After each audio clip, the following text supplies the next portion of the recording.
Hi, welcome to the Gear Garage. My name is Zach, and this is my little internet show about whitewater things. In today's episode, I want to talk about catching eddies in an oar boat. I've done an episode about this before. I've kind of changed some of the way I teach this, and so I want to redo it with some different thoughts. And this is sort of an analytical look at catching eddies. Now, no two eddies are the same. No two oar boats. Well, I guess some of the two oar boats are the same, but generally everybody's boat is different size, different weight, different oars. And every eddy is different. So how we catch eddies really depends on the eddy and the equipment and our own abilities. But these are some thoughts, some things to think about when you're catching eddies and some different techniques. And so I use a diagnostic tool when I teach catching eddies. Like if somebody's making a mistake, it's usually one of these four things. And so their position, speed, angle, and timing. And I want to go through them really quickly. Position just means catching at the right place. And in general, we want to catch eddies at the top. So if the water's flowing by here, there's a sort of a void here, the water flows back up in the eddy, I generally want to catch it up here. And that's because one thing is the eddy's generally more distinct. It's a very quick eddy line to cross. As you go down further, the eddy line is muddled. It sort of like goes different directions. It's not very well defined, whereas generally really well defined up here. And if you catch it up here and make a mistake, you have time to kind of deal with the mistake. Whereas if you catch it down here and you make a mistake, you're out. And so in general, I'm gonna catch eddies as high as I can. That's the proper position.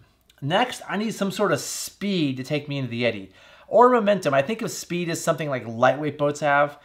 Once your boat gets heavier, you need momentum to do this. So I'm gonna use the word speed and momentum interchangeably. They mean slightly different things to me, but they are different things. But in boating, they mean different things I can talk about separately. So if you're just in this position of floating downstream, you're not going to go into the eddy. You need to have speed that takes you across the eddy line. So you have to be in this position with speed taking you that way into the eddy. The next thing is angle. You generally want to be about 90 degrees when you're crossing the eddy line. So, when I'm heading into it, I'm more than 90 degrees ideally. The bow's going to turn and start spinning the boat. So when I cross the eddy line, I'm ideally at 90 degrees. That's a generalization, but it's what I'm trying to do. And the last thing is timing, which means you need to do all these things at the same time. You have to have the position, speed, and angle all at the exact same time. You can't have position here and then angle here and then speed down here. You have to time this so it all happens at the exact same time. And so there's some different techniques I like to use. And so these are goals, right? You're not always going to get at the top, and you're not always going to have speed, and you're not always going to have angle. And these different techniques use position, speed, and angle in different ways. So the first one I think is just sort of the fundamental one. It's pulling. It's basically pulling into the eddy. And I call this pulling. And what it means is as you're coming down, you turn your stern towards the side you want to go, and you just pull into the eddy, right? And this is our basic technique. This is our fundamental go-to technique. It's very defensive. It doesn't take perfect position and angle. And actually, you're not 90 degrees to the eddy line. You're actually kind of at like kind of a weird angle. And what typically happens in this technique is you hit the eddy line and it kind of bounces you back. So it's really hard to catch the eddy high with this technique. You kind of get messed up in here, and eventually you get your way through by being just consistent and continuing to pull and keeping some sort of angle. So it's your basic go-to technique. I use this all the time, but again, it's really hard to get across the eddy line with this angle. For me, I like to do what I call pierce the eddy line, right? I want to take it at a pretty aggressive 90-degree angle, and it pierces through. And so these other techniques do what I call piercing the eddy line. And the first one I call pushing. So instead of turning your stern to the river and pulling over, I'm going to aggressively get over here, and I'm going to push, so I'm slightly more than 90 degrees.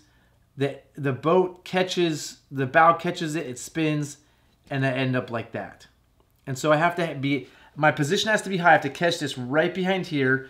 I have to have some speed. I have to have a pretty aggressive angle, and I can catch the eddy pretty quick. This is a pretty powerful method. It works really well in the right circumstances. This works well with lighter boats generally, although it can be done with heavy boats. And smaller eddies, this is super effective. And so it's a technique to consider and it's a technique I use a lot when I can. The big downside of this is you're pushing, and we're not that strong pushing. So you can see where you're going, but your timing has to be amazing to be able to start here and push and push and push so you can do it right up here.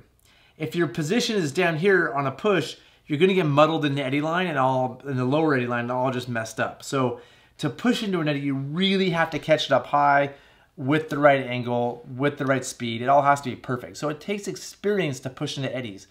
And there's some eddies you just can't push into. So realize that. Like, don't just think because it's slightly more advanced, you're better if you do it. You're better if you use both of these tools in your toolbox. And the last technique, the last general technique I like is what's called the Downstream Ferry.